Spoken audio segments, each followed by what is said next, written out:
Gracias. Como le platicamos al inicio del programa, está con nosotros el doctor Roberto Blancarte, sociólogo, historiador y científico social especializado en el tema de religión, laicidad y democracia. Doctor Blancarte, me da gusto saludarlo. Bienvenido. Igualmente, ¿cómo estás? Doctor, pues sigue el escándalo, no solo en México, sino en el mundo, especialmente en el mundo católico, del crimen de dos sacerdotes jesuitas allá en la Tarahumara de Chihuahua. Bueno, ha habido muchas reacciones. El presidente culpa a los sacerdotes pues responden, me parece que de manera puntual. ¿Frente a qué estamos, doctor Blancarte? Bueno, estamos desafortunadamente ante una creciente inseguridad a partir de una estrategia que yo creo que es equivocada. Bueno, más bien que es evidentemente equivocada porque no está dando resultados. Y en esa ola de violencia están ahora, y no es nuevo, también miembros del clero católico como de otras iglesias también. En este caso, lo más alarmante fue que le tocó además a dos generosos sacerdotes de la tercera edad que tenían toda su vida dedicada a esas comunidades marginadas, sumamente pobres como son las de la Tarahumara. O sea que no hay ninguna justificación, digamos, de algún tipo que pueda permitir argumentar de alguna manera que lo que allí sucedió tiene algún tipo de justificación, ¿no? Recae sobre personas que están dedicadas a los sectores más marginados, personas que han dedicado su vida a la justicia social y por lo tanto es cuanto más alarmante, ¿no? Porque obviamente si hay violencia contra ese tipo de personas, pues se puede esperar simple y sencillamente violencia para cualquier ciudadano de este país, ¿no? Obviamente en este caso, el problema se agudiza porque si hay alguien que sabe de los problemas del narcotráfico, de la inseguridad, del crimen organizado en esa zona, es precisamente la Compañía de Jesús, que tiene décadas ahí presente y que ha, digamos, testimoniado de miles de maneras el problema.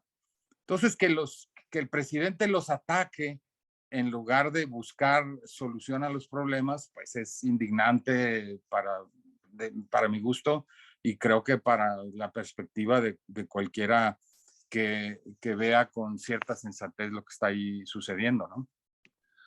Precisamente la pregunta extrema es si ya pasa esto con los sacerdotes,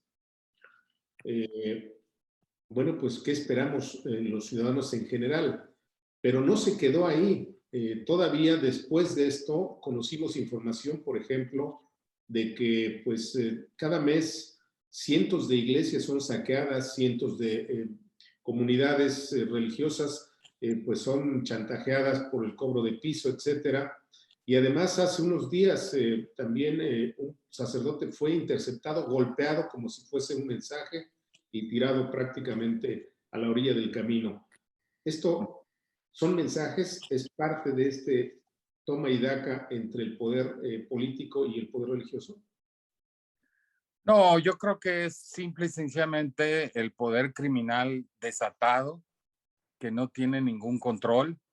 Yo creo que este gobierno les ha entregado territorios enteros a ese crimen organizado y simple y sencillamente cuando se entregan esos territorios, pues es obviamente lo que ahí sucede con total impunidad, ¿no? Yo creo que la Iglesia Católica en particular, porque en este caso estamos hablando básicamente de sacerdotes católicos, durante estos primeros 3 o 4 años ya del gobierno de la autollamada 4T, se mantuvo hasta cierto punto pasmada, creo yo, y a la expectativa de lo que iba a suceder o de las repercusiones de este tipo de política, pero creo que ya llegaron a un límite, a un punto en el que ya decidieron, creo yo con justa razón, reclamar por una nueva estrategia de seguridad y reclamar por el problema de violencia y de inseguridad que está viviendo todo México, ¿no? Yo creo que esto no es nuevo, digamos, en los regímenes populistas, como es el que actualmente estamos viviendo o podríamos decir sufriendo. En este tipo de regímenes hay una tendencia a que las iglesias terminen en conflicto con los regímenes políticos, aun si esos regímenes se asumen como cristianos o como seguidores de una determinada manera de vivir el cristianismo, ¿no? Porque hay muchos elementos que terminan, digamos, siendo conflictivos, de competencia, sobre todo en materia de autoridad moral.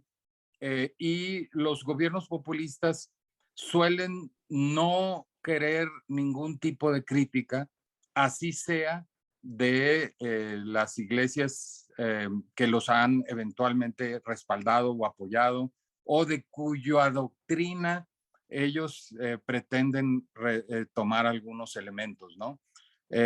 Lo hemos visto en muchos populismos, desde el primer populismo latinoamericano, el peronismo, hasta el chavismo, y en muchos otros lugares donde estas relaciones entre la Iglesia Católica y el régimen, los regímenes políticos populistas terminan deteriorándose. Y yo creo que lo que estamos viendo aquí es el primer momento de una relación que cada vez más se va a deteriorar, porque la Iglesia ya decidió que va a ser cada vez más crítica de una situación que ya le parece intolerable.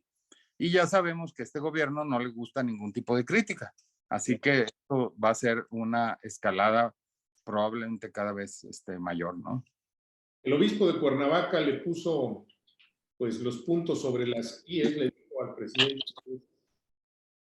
una manera de complicidad y que es pues demagogia, el abrazos no balazos. ¿Es suficiente esto? ¿Necesitamos una respuesta más fuerte de la Iglesia Católica? Bueno, yo creo que, a ver, la Iglesia Católica es una institución cuya fuerza es esencialmente moral. Y en ese sentido, la fuerza puede ser muy grande porque el gobierno de la 4T pretende también ser un gobierno moral. Desde el momento en que divide al país entre buenos y malos, entre fifís y no fifís, y los que están con ellos y los que no están con ellos, está haciendo una definición de corte moral sobre quiénes son los buenos y sobre quiénes son los malos. Y por lo tanto, perder el apoyo de una institución que tiene 2000 años haciendo clases de moralidad, pues obviamente no es cualquier cosa. Sobre todo porque estamos hablando de una de las pocas instituciones que, como ya vimos en la Tarahumara, tiene presencia real en todo el territorio. Hay alrededor de 18,000 sacerdotes, hay veintitantos mil monjas y hay decenas de miles de lo que ellos llaman agentes de pastoral. Todas esas personas están en el territorio mexicano y si obviamente ven un conflicto entre su institución religiosa y el gobierno, en términos de moralidad, pues probablemente el gobierno va a perder la carrera, ¿no? Obviamente la iglesia no tiene más fuerza que eso, pero es una fuerza que eventualmente puede minar muchísimo a este gobierno, como los ha minado en otros gobiernos populistas, hay que decirlo, ¿no? Es decir, recordemos que Perón cayó, entre otras razones, por su conflicto con la Iglesia Católica, y Chávez se tambaleó en más de algún momento cuando entró en conflicto con la Iglesia y tuvo que dar marcha atrás. Y así tenemos muchos otros ejemplos, ¿no? No dudaría yo que si el presidente de la República sigue en ese camino, y no veo por qué lo va a cambiar, porque no ha cambiado en nada, pues por lo que vamos a ver en los próximos meses y años va a ser un conflicto cada vez mayor entre la Iglesia Católica y el gobierno de la 4T. En un minuto, doctor Blanca. preguntarte, ¿el Vaticano, el Papa Francisco, han hecho lo que deben o necesitan hacer más, en su opinión? Yo creo que el Vaticano, como dices, o la Santa Sede, digamos, que es la cabeza de la Iglesia Católica, eh, tiende a ser muy diplomática en términos generales, pero sabe que puede actuar a través de su clero, de sus obispos, en los distintos países donde está inserto.